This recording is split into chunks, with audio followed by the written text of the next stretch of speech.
है मालकिन, सुन लो तनी हमरो बतिया। का हुआ भैया, कहाँ से आए हो है? मालकिन, हम शौचालय विभाग से आए हैं। अब आपके शौचालय बना है, उसे कौन फायदा है आपका? अरे साहब बहुत फायदा बा, लकड़ी कंडा वहीं धई दी था, आराम रहा था। है लाल साड़ी वाली मैडम, आपका कौन फायदा है? अरे साहब बहुत फायदा बा, पहले बरसात में लकड़ी कंडा भीग जात रहा, अब वहीं धई के ताला मार देत है।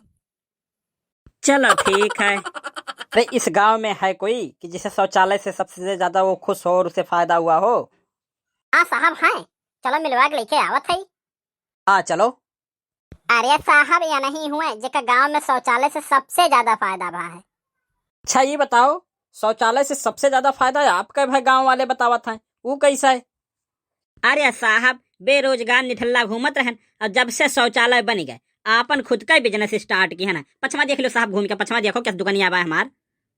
है भाऊजी, तोहरे लोग बगली आते हो तनी साहब देख लेतिन। शौचालय में दुकान?